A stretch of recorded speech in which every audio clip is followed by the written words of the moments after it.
Welcome to the Badass Soul Seeking Warrior podcast. I am your host, Annie M. Fonte.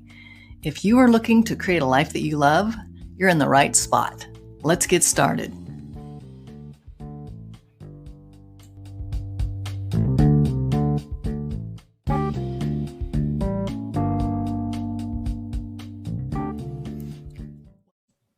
Hello, everyone.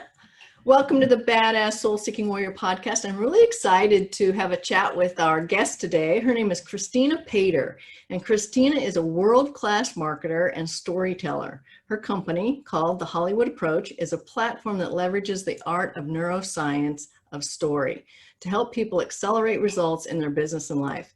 KP's executive track record includes overseeing the marketing and research for a $10 billion global hotel advisory company.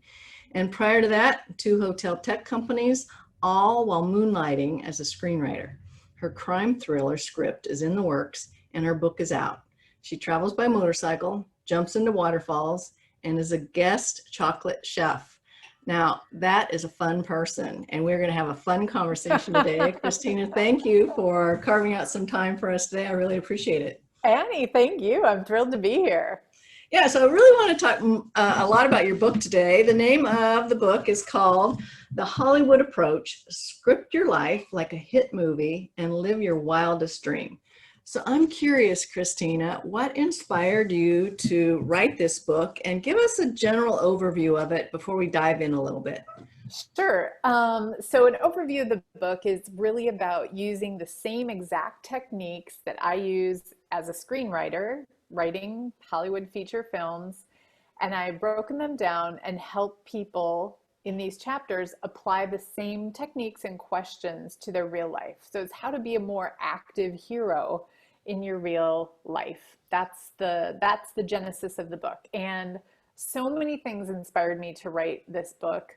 I think in the beginning, it was the confluence of 2 key things. One was being a story analyst in Hollywood and the constant evaluation of hundreds and hundreds of scenes, evaluating the relatability of characters and the entertainment value of them pursuing their goals. And then just like the logistics of, okay, am I interested in this story? Am I not interested in this story? I was the person who would be like, yep, let's consider making this for a production company, or no, it's whatever, it's lacking in this, that, or the other thing. So that was one piece.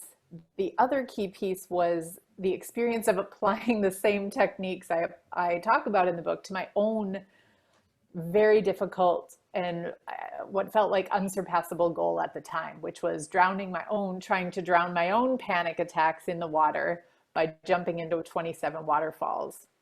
And then I'll also say that I just, my whole life have been so inspired by my maternal grandmother, Verna Johnson. She's a woman who grew up on a farm, did not have a ton of money, but was so hilarious, original, creative, and hardworking. Like, she defined baller before we even knew what that was. And you would think she had everything. And she really lived her life without ever saying it this way, but making the next generation better, and then the generation after that better. And I think that is what this book is about, trying to help people live their best life and do the big thing, do what they want to do, and help figure out a path forward for that. I love that. I know I would have loved Verna, because yes. I'm a farm girl too. Don't know I'm as much of a baller as Verna was, but I love that story. And it's interesting to me that you said that part of the reason you wrote this book was your mission to drown out one of your fears, which was water. That's interesting languaging around that. Is that purposeful? I don't know. I was thinking about it today. I'm like, how do I say it? Because I've been saying like punch panic attacks in the face. And then I don't know, I'm like, do people really feel like panic attacks have a face? I mean, I did because I suffered from them, but yeah. I don't know. So yeah, it is purposeful. Okay, we're going to get to that, and that's a great story onto its own. So walk us through your favorite chapter of the book, and what about the chapter is your favorite? I'm sure you have a lot of favorites, but do you have one in particular? Oh my God, that's like saying, could you parade your family members out and tell us why the one is the favorite? It's a very challenging task. I would say, I think today, I would say probably half of the chapters are actually my favorite. I mean, there's so many great, like love conquers all, bulletproofing, flossomeness. Everyone wants to talk about flossomeness, and then the early chapters, be your own hero, your first big yes, and how that's only your first yes. But I would say of all of the chapters, probably my favorite one today in this moment is chapter 12. It's the supreme ordeal. And I don't want to give away too much, but I will just say the supreme ordeal happens in the movie. It's where the confluence of everything that we have seen set up kind of comes to a head, and it's where the character has what they would call in The Price is Right, the showcase showdown, where it's like the final, okay, whatever I'm gonna do, whatever risk I'm gonna take or not take, and I have goosebumps talking about it.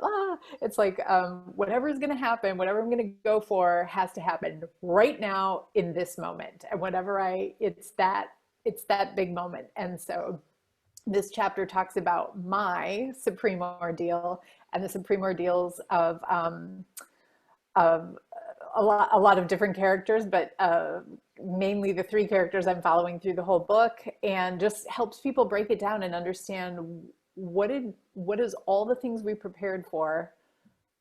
How does that become advantageous when you get to this moment? And for me, this moment happened on the seventh waterfall, which was the big, like, huge 30-foot jump. It's where I knew either I would have cardiac arrest, I would either be inducing cardiac arrest, or I would be breaking up some kind of neural pathways, keeping me in panic mode. Yeah, because you get to that moment and it's go time. It's go time. It's go time. Because there's no turning back. And Yeah, if you turn back, then that's a whole nother script that has to be written and walked through, right? Yeah, that's a plot twist you do not want. Yeah. Like, just leaving the cliff, or leaving the moment that you're meant to take the leap or take the risk, make the shot, go for it. Yeah. Right. You talk about and use as examples in the book 3 different films. One is Aaron Brockovich, love that film. The other is Born Identity, another great film. And the third one is Aquila and the Bee. And you've reviewed and consulted on thousands of films. I'm sure you've watched thousands of films yourself. What about these 3 films made you choose them to focus on? For the most part, you reference other films in the book, but for the most part, you really focused on these 3 films. Yeah, I have about 100 and some films and film examples, as plus real life examples. A lot of the film examples come from real life examples throughout the book. But I chose these 3 because I felt that it would be beneficial to have continuity throughout the book, of 3 characters. And I chose these 3 because of diversity in gender, genre, race, age. And I really wanted characters that people loved, that were a little bit, from films that were a little bit more, I'm trying to think of a diplomatic word, but just older films that have been out there for a little while longer. So people and characters we know and love. I have a mix of real life and fictional characters here, and just really characters people can relate to. So in my very early work, way before I even thought of this work as a masterclass or a book, I was doing consulting with a mining company in Australia. And I had met the CEO on a long plane ride that was delayed from Minneapolis to Los Angeles. We were delayed, so it ended up being like an 8 hours. We're sitting next to each other. And he was just like, what are you doing? And it was just my early days. I was teaching life skills classes at a homeless shelter, a transition shelter in LA, and just talking about Jason Bourne. And so he's like, you know what, I love Jason Bourne. We got off on the whole thing. Mm-hmm. And he's like, could you teach these miners how to be more like Jason Bourne? He's like, I would like a whole company of Jason Bournes. Yeah. And I'm like, yes, as a matter of fact, I can. He's like, can you walk through like some of this analysis and stuff that you do? And I'm like, absolutely, I can. So it began there. I've always personally loved Aaron Brockovich. Mm-hmm. Akilah and the Bee is a sweet story. And yeah, so that's the gist of choosing those three. And I know part of the suggestion and the homework and the protocol in the book it really says, go watch these three films. And Yeah. you really help the reader focus on what to look for in those three films, what to pull out of it so it's useful for themselves as they're going through writing their own script for this kick-ass life that they want to create for themselves. Now, when we talked earlier, you told me it took you 5 years to write this book. So what was most challenging about writing the book, and what helped you get through it? Because 5 years is a grind. You got to be gritty to get 5 years under your belt and write a book. Yeah, well, and the thing was in the beginning, so 5 years ago was 2015. I came to the Dominican Republic in 2013 to attempt the waterfall jumps. And I had no intention really of, I didn't know what I was doing. I came for a week. That week ended up turned into 10. And then I came back 3 months later and moved to an oceanfront penthouse. And then it was a couple years after that that I was just, as I was traveling around my small town here, meeting new people, meeting expats all the time, the question that I was always asked was, oh, why are you here? What brought you here? And so then I would be telling the story over and over. And as I told it, I was amazed at how many people related to it, were like, oh, and would tell me their confessions about either experiences in the water or other experiences of panic attacks. And I think as I retold that story over and over again, I became more accepting of it myself, because I think what I didn't realize for a long time is that I hid the fact that I had panic attacks. I felt ashamed about it because I've been a lifelong swimmer, a rescue swimmer, a scuba diver. I was all a water skier, like all these, things, a stunt, like I'd go cliff diving. That would be my fun thing.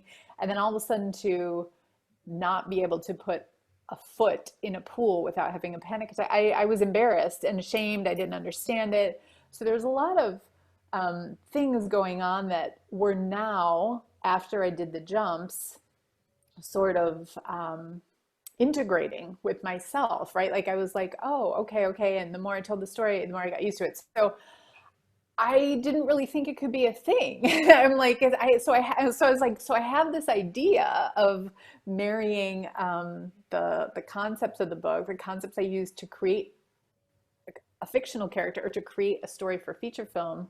I had this idea to reverse engineer it for real life, but I was like, what is that? Is that a blog? Is it just a thing I'm talking about?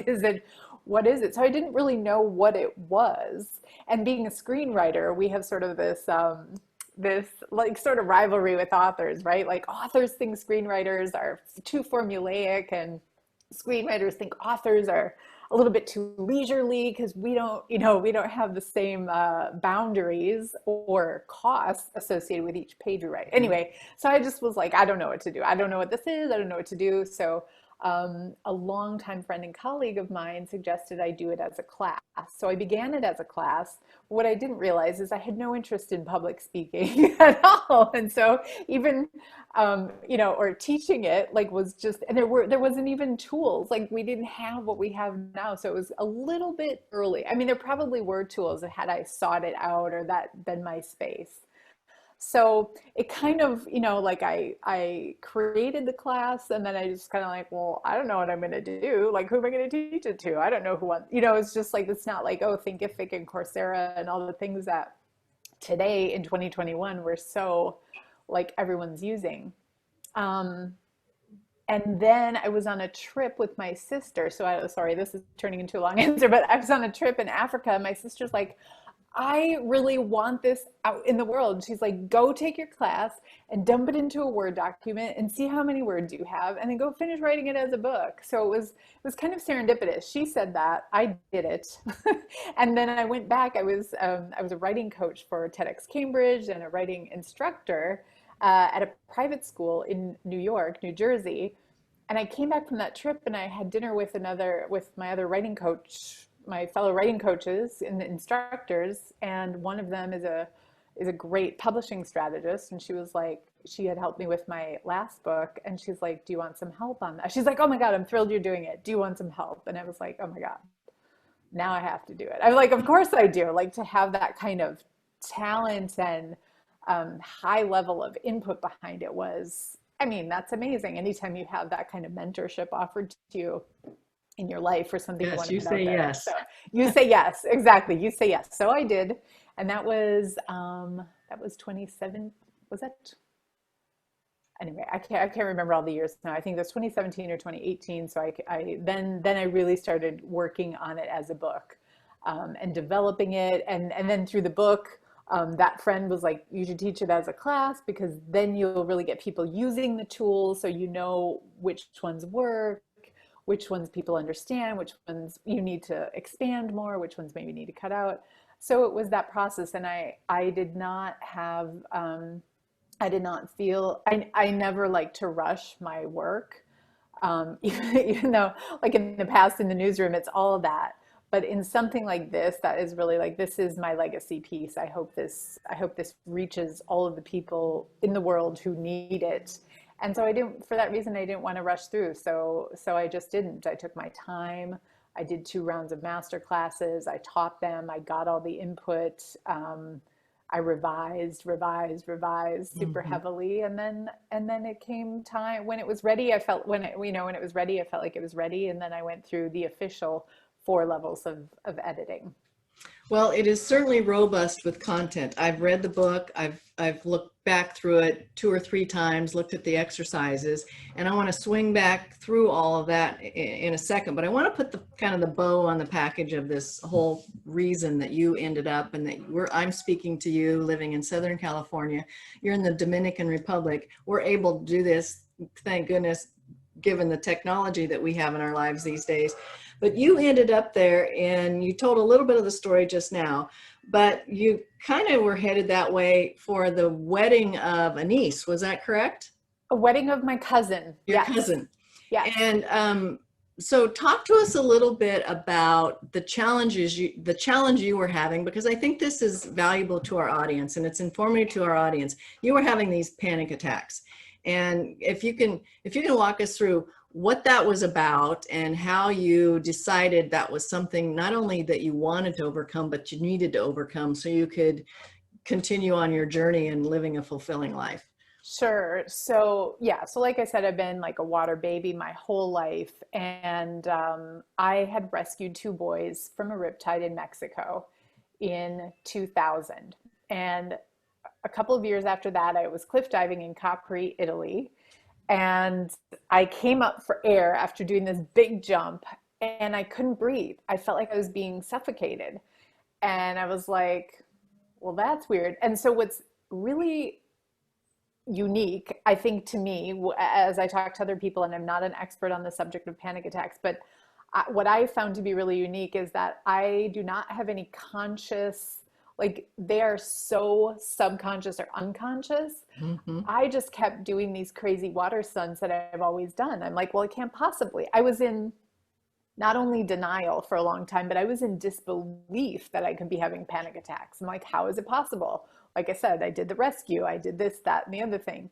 So it just did not make any intellectual sense at all that I would be having panic attacks in the water. I kept thinking it was something else, like, oh, I'm having an allergic reaction to moss, or there's like mold somewhere. I don't know what it was. So fast forward to 2013, I'm living in Los Angeles now, and I'm down by my pool, which, by the way, is down the street from Bradley Cooper's house, and I would imagine pool. I put my foot in the pool, and I have this, just my foot, not like, I'm not jumping, I'm not swimming, I'm not halfway in, I'm not even into my knees. I put one foot in the pool, and I have a horrendous panic, like, takes me out. I crawl upstairs to my apartment. I shut the door because I'm embarrassed. I'm ashamed. I don't want anyone to think anything's wrong with me, even though I'm like, ooh, like I'm doing the ugly gasp for air. And it takes me the rest of the day just to like get back to center. Yeah. And that was the moment where I was like, like no moss. This has to change right now. And so just like I talked about my favorite chapter of the day being the supreme ordeal, I had the supreme ordeal of this is no longer like living. And so when we're writing movies, we talk about, oh, make it life or death stakes, like make it feel, let us know that whatever the character's going through is life or death for them. And this really felt to me like life or death. And also I'm like, if I keep on this trajectory, one of these days I'm not gonna be able to take a shower. Like I'm gonna have panic attacks of bathing. So, not even a little sponge bath. yeah, I'm like, whoa, I love hot tubs and stuff like that way too much. So we're gonna have to do something about this. So a bunch of things started happening. It was so crazy, Annie. Like then my landlord was like, I'm selling the condo. Do you want to buy it? If not, like you're gonna need to be out by the end of April or whatever. And then my cousin was getting married in the Dominican Republic. And I'm a super cheapo with my miles. I'm like, if I'm going to use my miles somewhere, like it's going to be a fantastic trip.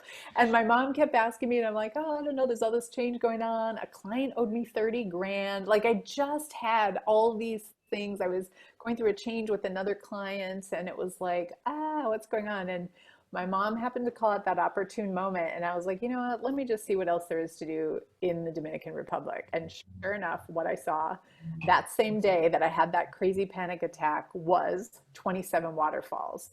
And I've read about all kinds of different therapy. One of them is desensitization therapy, which is usually done a different way. It's with EMDR, but anyway, I thought, maybe I've been going about this too slow and too gentle. I mean, or too one-off, like trying to jump in this thing and prove I didn't have panic attacks, or try to go in the pool slowly and be gentle with myself. No, I was like, no, let's jump into 27 all at once.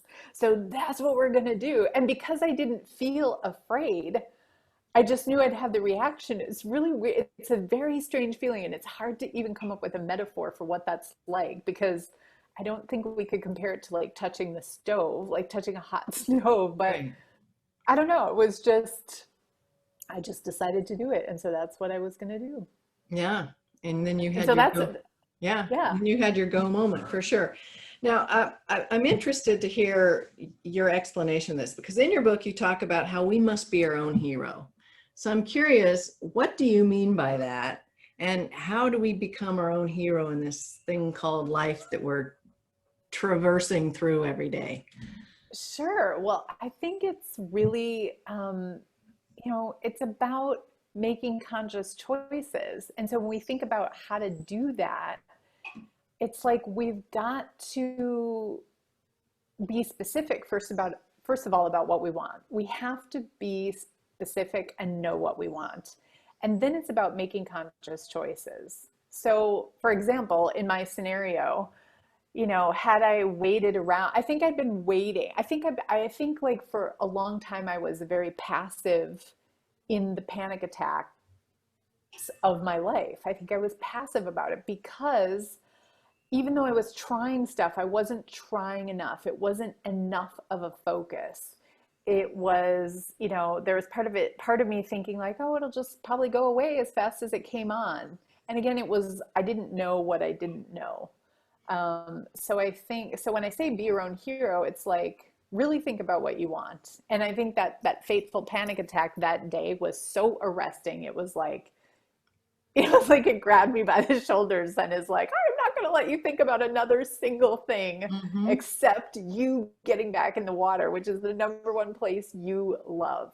That's, and so it was so clear. I was like, okay. And I'm going to tell you, like, in my place where I lived, like I had this beautiful bed that I'd owned for a long time. I had beautiful furniture that I've owned, recovered, like really high quality, amazing things. And I know it sounds weird, but like I had some of those things for like 15 years. And I was just like, peace out, biatches. Like I'm selling it. And I put it up and I sold it. I sold everything. And I'm like, I'm just going.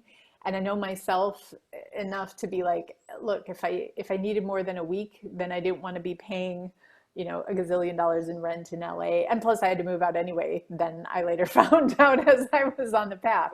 So I just like, it was just like, I just cut off all ties. And I just said, this is the number one thing in my life. And I can internet here was strong enough then that I could work from here.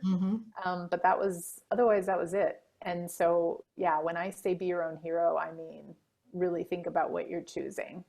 Yeah, and it's so interesting that you just talked about selling everything and be gone.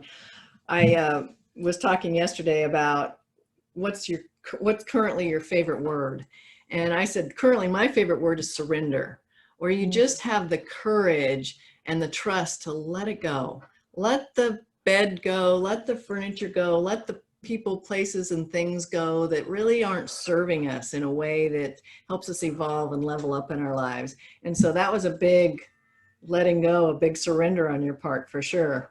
But look what it led to. You know, I always say we have to view every experience as a gift. And sometimes when we're in the middle of it, it doesn't feel much like a gift. It feels kind of like an ass kicking. But when we get to the other side of it and we can look back and say, oh my gosh, if that wouldn't have happened, you know, in your case, if that wouldn't have happened, this book probably wouldn't have happened.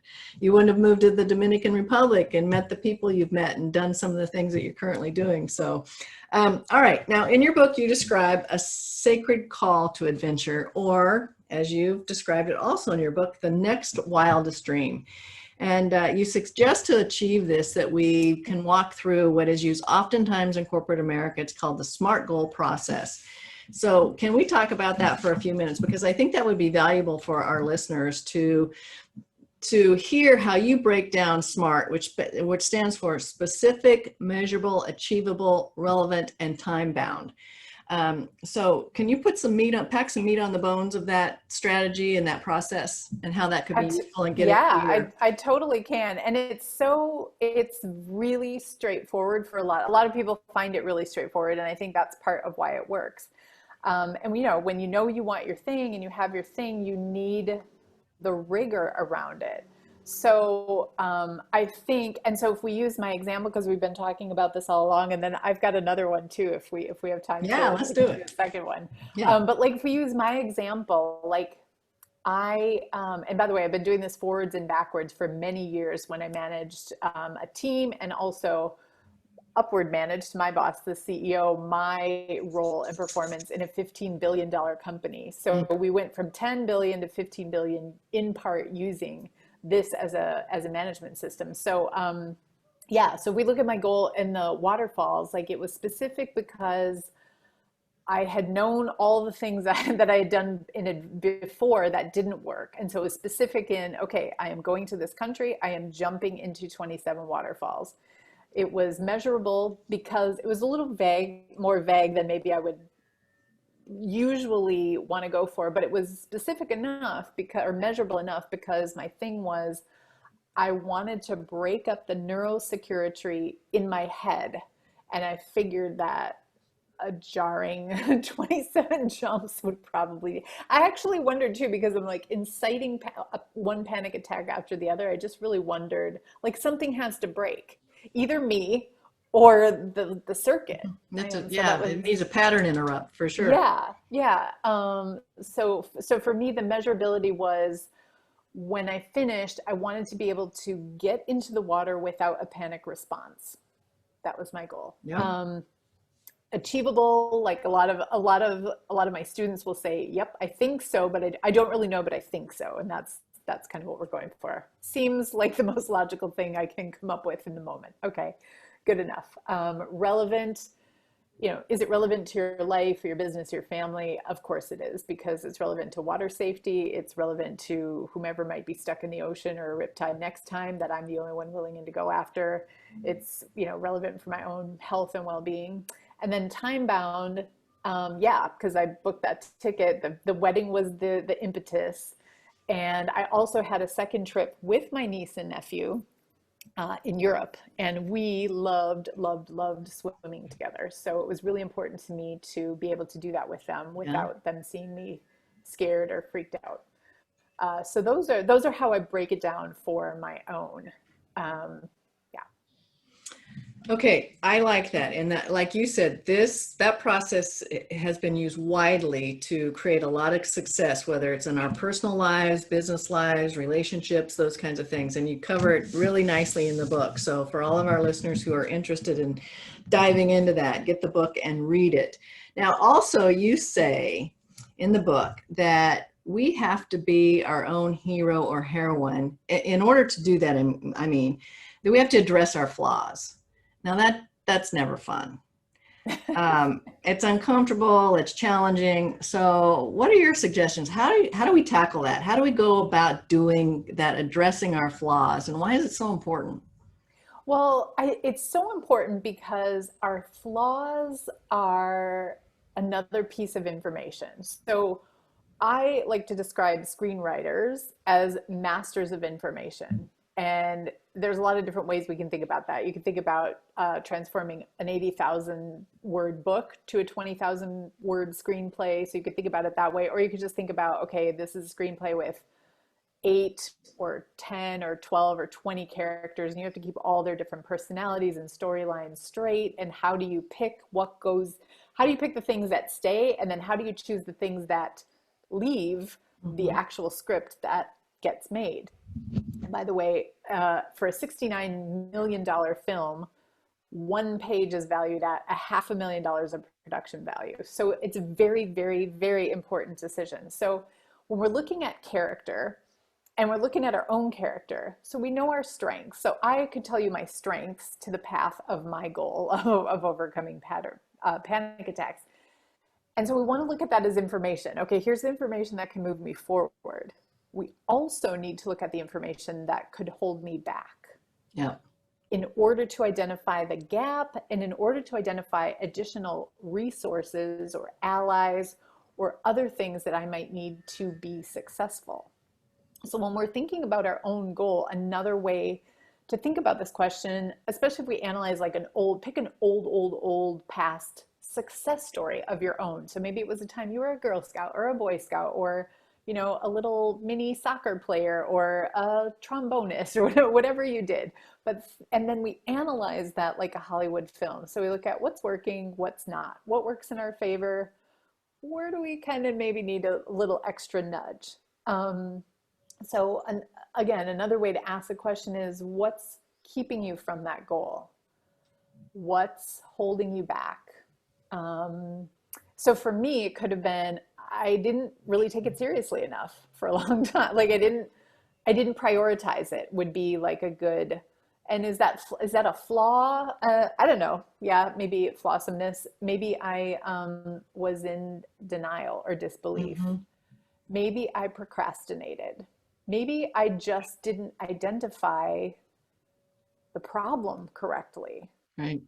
And so those kind of are surface things. I think I'd have to, also I'm stubborn. I'm very, very stubborn. And so I think in this story, that's probably one. I'm stubborn to the point of being obstinate. And I think I was just so in denial and disbelief, then denial for so long. I just kept repeating the pattern of, but no, I've done this for 30 years. This has been my whole life. I've been a swimmer and I love the water. It can't possibly be true. And I didn't know what I didn't know about panic attacks. I just didn't know. So once I have that information, I can look at, okay, can I turn the stubbornness into my favor? And I can, because once I identified this is a problem, it is not going away. It is most definitely, the volume is at an 11 and it is getting worse. So then I turn my stubbornness into, F you, man, I'm not going down without a fight.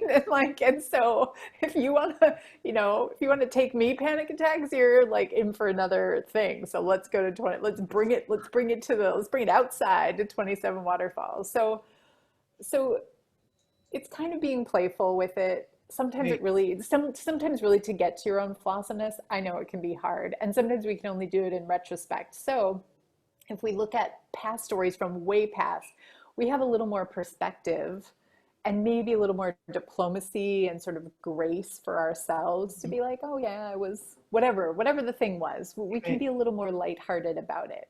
Well, and having the willingness to have a perspective change on it, flawsomeness or having, quote, a flaw, that flaw can actually be a great asset if we tool it up and use it correctly, and we allow that to lead us to getting unstuck, like you were talking about, and taking that next step forward out of being in this unfulfilling space. if we can just say, you know what, Annie, you just need to get over being so stubborn. Give it up. And then that kind of like drops that veil of needing to be right, or somebody's going to think there's something wrong with me, or they're not going to like me, and all that comparison stuff that goes on. So I think you're exactly right. It's important to allow those flaws to come up as assets. And it's part of getting the momentum to move forward into achieving what we want, to that great adventure, right? Sure. And it's also about saying, like, great, Annie, are you using the stubbornness for the best thing possible? Right. Like, you've got it. Let's use it. Yeah. And yeah, like we were talking about Erin Brockovich earlier, she's another great example. She is not formally trained in law. And that was sort of seen by the other law firm in the movie. If you've seen it recently, it was seen by the other law firm as a disadvantage, but it was absolutely an advantage because all of those people in Hinckley loved her, were willing to talk about her. She had all their phone numbers memorized. I mean, like just insane amounts of stuff. And what didn't make the film in her case was that she was dyslexic. Yeah. So a lot of times I have witnessed people with dyslexia become masters of relationship building because they feel, I don't know why, but I imagine it's because they feel like they have lesser skills or are less fast at other things like reading and maybe writing and processing written information. So it's amazing when we think about what she accomplished in that. And that's just another great example of flawsomeness. Yeah, and I think sometimes we get these constructs or these constraints generally passed along by hopefully well-intended people. So she's not an attorney. So her approach to being in a law firm was so, I don't know, going against the current, that everything was possible for her. Versus those trained lawyers was, you can't do that. That's not how we do it in law. And she says, like, she kind of threw caution to the wind, is like, watch me, hold my beer, right? Yes. We're going to go get this done. All right. Now I want to talk about allies, because you talk about this in the book, and you talk about how important and essential it is that we identify our allies in our life. So how do you define an ally, and what's the best way that you can give examples of using allies to get this script of our life like a hit movie and live our wildest dream? Sure. So allies are anyone who in any way helps us move forward on our journey. So they can make our journey more informed, more supported, more comfortable, more fun, easy, enjoyable, or successful by any measure, including tastiness, if you are a food lover like me. And allies are our number one secret weapon for acceleration in whatever we're trying to do. Our number one, because we can't do it alone. It's just, I shouldn't say we can't. I don't really love that word, but we're going to go so much faster and so much further if we go with other people. And so this is again where analyzing our past success stories comes in really handy, because we can learn, again, information. We can learn information about our own selves and what makes us tick. So, sometimes I tell the story about when I was selling Girl Scout cookies as an 11-year-old, and I absolutely didn't want to do it. It was freezing outside in Wisconsin, March. Didn't want to go, didn't want to do it, didn't want to face the rejection, didn't want people slamming the door in my face. Couldn't make me want to do it for all the love or money in the world. Well, now that was when I was 11. I'm now a 51-year-old woman. I know that I've had anemia most of my life, so I really did have an aversion to the cold. But it's funny, right? And so we laugh about that. We're like, oh yeah, that's funny. And it's like, and I know if I'm going to do anything in the cold, I'm going to need like heavy duty gear. Mm-hmm. That's one thing. Second thing, my mom was so smart, is so smart, wonderful. She's like, why don't you call your friend Brenda and you two characters go roam the streets together and knock on doors. Oh, okay. Well, with a friend, it was so much easier. It was a whole different thing. I mean, then we were laughing at other people instead of feeling like, not that people rejected us, but we were just like, we're kind of afraid of that. And so That's why it's great to assess our past stories and see like, oh, with a friend, it's so much easier. Or, and I have anemia. So guess what? The tropics are going to be good for me. And so are having way warmer coats and layers of fleece wherever I go that is outside an 80-degree temperature. So it's just the information we get to mine about ourselves. We get to learn about ourselves. We get to work with about ourselves. And then, yeah, and then just recruiting allies and understanding in the context of the story, who do we always need? Also, in that story, we can see my mother was a mentor. She was a mentor who said, hey, try this way, it's more fun. So again, learning information about ourselves. I don't even want to call it hacking, but engineering our own story for success. We're going to have more fun when we're with a friend, when we're warm, when we've got somebody telling us, you got to do it, and this is how. Right. So yeah, it's a good way to go. Well, it's kind of like when we were talking about flaws, depending on your perspective, an ally, at least in my thinking, an ally can also be the people that you were wanting to sell Girl Scout cookies to that said no, or they shut the door. Because in a way, if you use that information as instead of looking at it and defining it as, well, that was a rejection, you can say, what was funny about that? Or what did I learn about that? Or you can, and not in a mean way, but in a way that kind of helps you get past it. Well, you can make up a little script and screenplay about what's going on in that house and why they would say no. So you can have Sure. some fun with it versus defining it as oh, they said no, and rejection and resentment, and then that can turn to anger and all those other sorts of things. So I think perspective is so important. Absolutely. And you're absolutely right. You can turn everything into information if that's the perspective you actively choose to take on. Yeah. So Yeah. yeah. And so then you just talked about your mom was a mentor. She Mhm. was an ally in some ways, but she was also probably more of a mentor. So what's the difference between the two? And what's your suggestion and your strategy as far as us finding really valuable, useful mentors for ourselves as we're wanting to achieve some of these things in our lives, these wildest dreams that we want to do? Yeah. Love it. Okay, so a mentor is, in Hollywood terms and in story terms, is often thought of like the wise soul. I define it also as someone who's a guide, it's the person with more information, more experience, or more time in the saddle than you on the goal you are pursuing. Traditionally. Now, we can bend and mold that. Could be somebody, for me, it could be somebody who had panic attacks and jumped in 26 waterfalls. I mean, you know what I mean? Like, Mhm. so, or could have Right. jumped in 7 or whatever. I look at 3 types of mentors because I think we can have 3 types because there's not always somebody in real life we're going to connect with. I would have loved to have connected with somebody who could have told me who could have helped me find my way out of panic attacks in the water, but I did not run into that person. But there can be a real life mentor, which can Mhm. be amazing. Second kind that I look at is a TV/movie mentor, someone that we can see, observe, witness, we can watch and model their attitudes, behaviors, style of speaking, choices, and action. So it could be like an Aaron Brockovich, somebody Mhm. who's a little bit brash, somebody who's a little bit not holding back, somebody who's a little bit dropping some F-bombs now and then. Fine. Is that going to help you on your goal? Maybe yes, maybe no. Okay.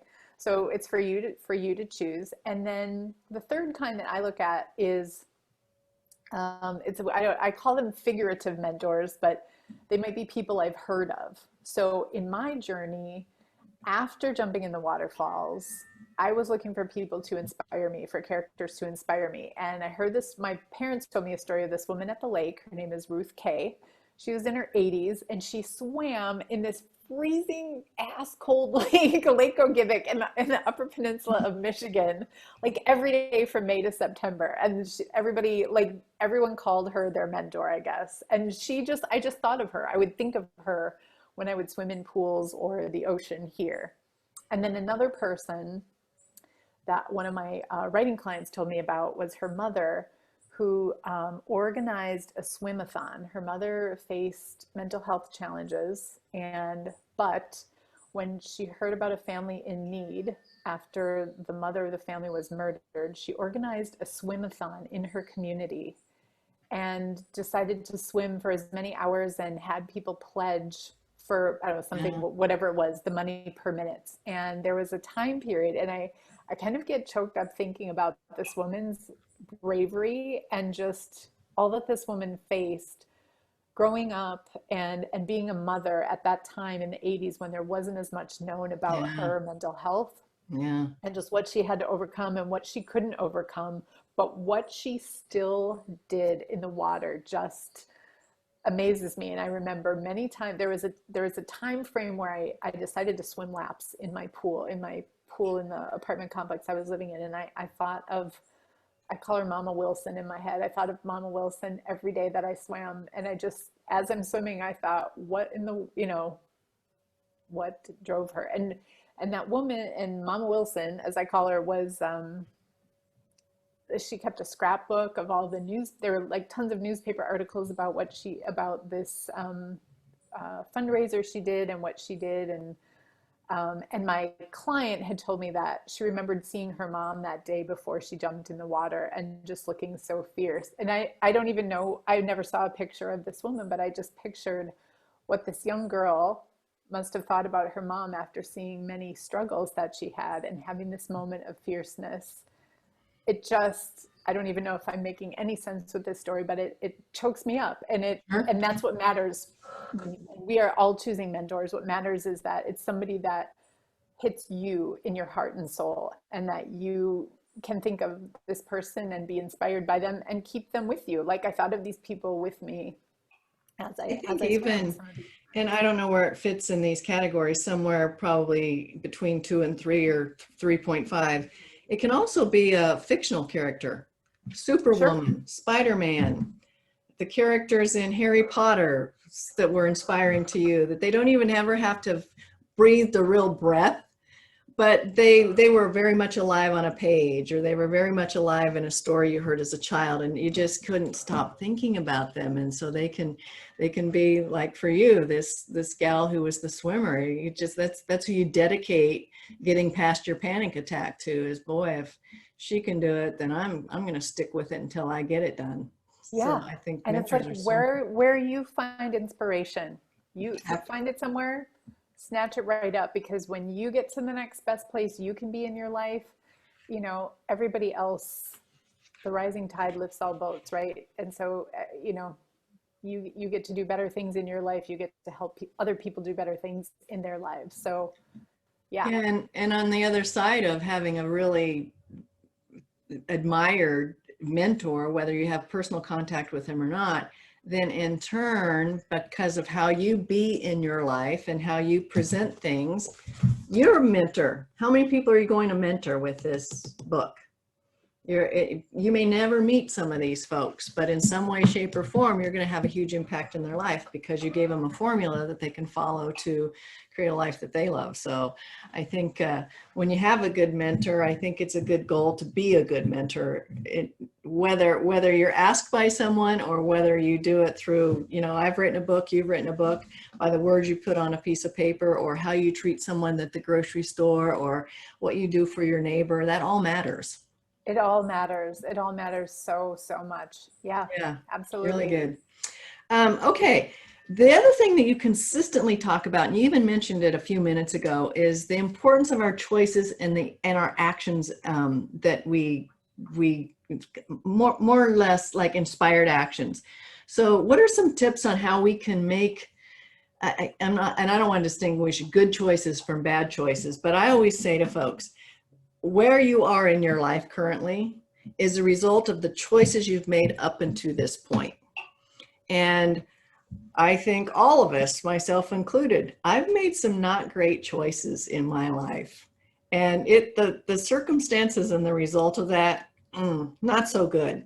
So what can we do, or what has been your experience of how more often than not, we can make choices that encourage inspired action that are beneficial to us versus not?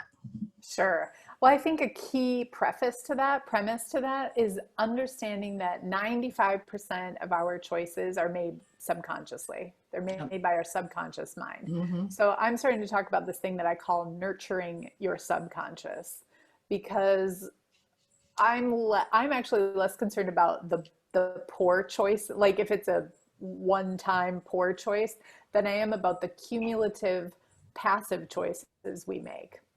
So, for example, if we know we should be moving our body, I'm not even going to say exercising, I'm not even going to say 10,000 steps a day or cardio, but if we just know we should be moving our body and we've kind of fallen into some sort of rut where we're not, and it's become kind of a passive choice. It's become like and by passive, I mean, we wake up in the morning, we're like, oh, how about I have more rest? Or we can put any cloak on it we want. Mm-hmm. But when we get to the point where we're like, you know what? Okay, now I haven't really been moving for a little while, and I I know it's important, so I want to be doing it, but I can't make myself do it. Like how do I wrangle that? And part of it, I think, is building a routine so that it can be part of, a subconscious thing. And I think making more conscious choices then becomes about knowing our specific goal, and many people don't. So just really being specific, knowing what is the goal. Okay, it's to move. What does that mean? Dance in the morning for 20 minutes, go take a walk for 20 minutes. First of all, define what that means to you. Mm-hmm. And then make active choices. Okay, if I know that in the past where I've been successful, that means either putting my shoes and workout clothes. That's why people are talking about habits so much right now. Mm-hmm. The other thing is our subconscious mind works 1,000 times faster than our conscious mind. So if we kind of prepare ourselves, for a better routine, for a better outcome, we're much more likely to have it. And if we've kind of done the work, or some of just this thinking about where was I successful in moving in the past? Oh, maybe it was with a friend. Maybe it was in a class. Maybe it was just before I was fully awake in the morning. Mm-hmm. First minute I wake up, I put on the shoes and the workout outfit. I do a video at home because that's what I prefer. It's knowing what works for you. It's not, again, I say all the time, it's not a one size fits all, but it's really being in touch with your specific goal and then actively choosing something rather than waiting for something to choose you. Yeah, that clarity, then commitment, and then making a choice from that clarity and the commitment. Sure. And then having fun, like Yeah. making it fun. Guess what? It gets to be fun. Like, so maybe we haven't played volleyball for 25 years, but we can, remember when that was so fun when I did it with my high school team or my college team or whatever. It's just like going back and re-engineering or engineering now for something that's fun. But like there's good music, you have good shoes, you have good outfits, you have good cucumber water, like whatever the thing is, whatever the things are for you. Yeah. You're the screenwriter of your life. So guess what? You get to create those things. And so if you don't feel like doing that at 6:05 when you wake up, maybe get some of those ducks in a row the day before. Yeah. I love it. I'm really enjoying this. And I just love what you just said, that we are the screenwriter of our life. So I'm back to the book, and then I have a few things I want to ask you about you personally. What's the one or two takeaways from your book that you think are important for the audience to hear briefly about, or to know that's in the book and they can unpack it further when they get it? Mm-hmm. I think one is the one we just talked about, is getting more specific about your goal. Well, actually two of them: getting more specific about your goal and working toward making active choices in your life. One thing that is obvious to those of us in the world who are screenwriters is that, and also if you watch movies, it will make sense to you in an instant. It's like we don't see a character, like we don't watch a character for weeks at a time not making a choice. What we watch on screen is when they made a choice and they're going for it, whether they win or lose at going for it, whether they succeed or fail. That's what we're seeing. And that's why movies make such a great, like, little snack size workshop for watching active choices being made. And Yeah. then the other nugget I would encourage that I want everyone to know, is that allies are the force multiplier in your success. They Yeah. can be friends, they can be mentors, they can be knowing your own mindset and being around friendly people at your grocery store, going at 8 o'clock because the morning people are there, whatever the thing is. Allies are the secret and not so secret weapon to accelerating success. Yeah, I think in the book you mentioned, I think it was a friend or an associate of yours who interviewed these young women, and her Yes. question to them was, what was missing to help you along with becoming more successful or successful sooner? And their answer was, I really didn't feel like I had the guidance or the allies, or I didn't ask for help enough. Yes, that's Laura Pena, and her project is called She is the Universe. And she went around the world on 7 continents, and in 7 or maybe 6 continents. She interviewed a number of young women ages 13 to 17. And she realized through all these languages and translators and everybody else that 80% of them, 4 out of 5 of them, when asked, what do you need to be more successful? They said, more support. Yeah. More support. And so it's a call to us too, at whatever age we're at or whatever gender we're at listening to this. Like, I don't think we outgrow that Right. as women. I don't think we outgrow that. And I think as we get older, we probably understand and appreciate the kind of support we give each other as much as we can, even with an encouraging word, or, oh, hey, I made you an extra sandwich, or I thought of you and here's a row of brownies from my batch today, or whatever the thing might be. Like, oh, I was looking at your thing and I had this idea for a promotion or whatever. I mean, it could be anything, right? Mm-hmm. We realize the value of allies and that it's really alive and well. And there's so many ways we can both contribute and receive that support. Yeah, and not being afraid to ask for help or support, I think, is important too. I think oftentimes we feel, oh, that it's going to be interrupting somebody, or they're not going to be willing to help. What I have found in my life is really successful people, winners, are very generous with their time and their knowledge and their experience. If we are willing to ask for that, people want to help each other. They really, really do. People want to help each other, and it goes back to like talking about the SMART goals. Once you know what you want and you're after, and you know what you're after, it makes it easier to make a very specific ask. And if people can do it, they will, because you're speaking like a language then of successful. And by the way, most successful people are also very busy. So when you're speaking a language of someone who's on point and on mission with you, and you can say, okay, I need this thing, this is what I'm looking for, would you be willing to help me? And you've got the time, you've got the time commitment in there, you know what you're asking for. It comes across so much better. And it also, there's just so many positive things about that. Yeah, and I think on the other side of that is when we're asking someone for help, it's almost like who or whatever one believes in, God, universe, whatever we believe in. Don't just pray when you need something. So it's when you go to ask for help, I always like to say to myself and encourage people I work with, offer them something. Ask them what you can do for them. Even if it's, I so appreciate your help, I'd be willing to help you around your office for the afternoon, even if it's empty in the trash. If you offer something to someone, they're probably going to say, oh, that's okay, you don't need to. But at least I think they're more open when they hear the approach is, this person isn't just wanting to use me, they're willing to help me out in any way they can. They may not be at my level as far as what their talents and skills are yet, but they are willing to offer up something in exchange for whatever they're asking me help with. Sure. And it indicates, you know the game you're playing. And I always say that too. You got to know the game. And I don't mean game like in a gamey or scammy way, but you got to know the game you're in. Sure. If you're asking for stuff, it's just like, hey, here's what I can offer you. Okay. The crime thriller is in the works. Can we talk at all about that? So our listeners know you're a screenwriter as well as an author. So let's talk about your screenwriting things. Sure, I am a screenwriter. And so the crime thriller has now been optioned twice, and it has recently been unoptioned again. So it is currently back on the market for another round. And this is not unusual in Hollywood at Right. all.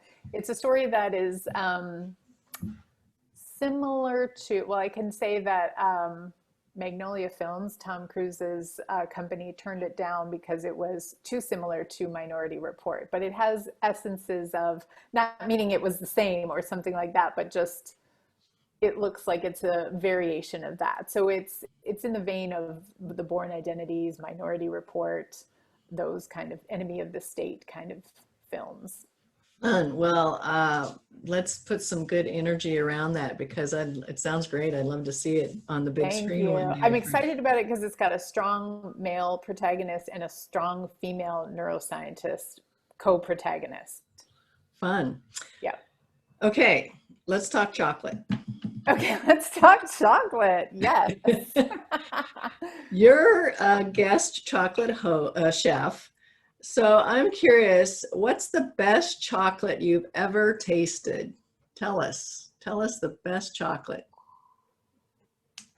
I am a big fan of, I did a chocolate tasting flight in Santa Fe. I can't remember the name of the place right now, but I love the like abuela style Mexican hot chocolate, which is Mhm. usually hot chocolate, some chilies, and cinnamon.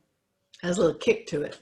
Has a little kick to it. I like And that too. one of my Chow does a great is a great brand that does that type of hot chocolate really well, and it's called Abuela hot chocolate. Abuela. Okay, for all you listeners out there who like a little kick in your chocolate, there you go. There's a tip from a chocolate chef. What's next for you? Well, right now I have just begun teaching a master class. I've heard from readers who want to do a deeper dive into this material, who've got like big stuff coming up. It's post-pandemic. People are looking for a reset.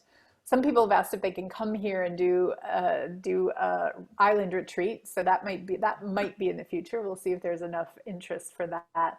But I'm having a good time playing with this material, and I'm interested in seeing how much interest there is in it. And so I will continue to serve the audience and the readers and people who want to use it to do their next big thing for as long as I can. And then with that, I do have some aspirations for some other creative projects. And Hmm. I probably have like 3 ideas that I'm kind of playing with now. So we'll see. Sometimes it takes time to just marinate and be like, what is the one next thing, so that I'm not doing three Right. big next things on the They're same percolating time. right now. Right. Last question, and then I'll tell our audience how they can follow along and find you and take advantage of the coursework you do, get to book, etc. You have, as I mentioned earlier, you have read, you have written, you have analyzed, you have watched that screenplays, and you've watched many, many films. Do you have an all-time favorite for somebody who's really deep in the business, deep in it? I have different favorites for different days of the week, different situations, really not days of the week, but more situations, different kind of moods, different kind of like mindset that I'm trying to achieve. So yeah, if I can't, I picked one chapter. That's my limit on picking a one. The one thing. One Okay, we don't favorite. have the movie of the day. It's Friday for you. There's so many good ones. It would be so hard to choose, for sure. Yeah. I have loved this conversation. I think we had a lot of valuable back and forth that our listeners can take advantage of. I will put in the show notes of the podcast your website, the link to get your book. It's on Amazon and Barnes and Noble and lots of different places. So there's a lot of ways to get a hold of this. And then on your website, you also go through your masterclass and how you can learn more about that and get involved in some of the work that you're currently doing as well. I'll also put any of the social media links in there so people can follow along with you. Is there anything that I didn't ask you, because I didn't know to ask you, that you would like to share with our audience before we sign off today? I would just say, friends, people, please make your active choices. Do your big thing. if you haven't, or if you have one that's been on the back burner for a while, it will not only change your own life, but it will change the lives of everyone around you, and maybe even people you don't know. So Love it. It's go time. it's go time. Go get it done. All right, Let's do everyone. Have this. a great day. Thanks so much, Kristina. And look for all of the information about Kristina and her book and the classes she teaches in the show notes. And until we see you again, have a kick-ass day. Take care. Annie, thank you so much.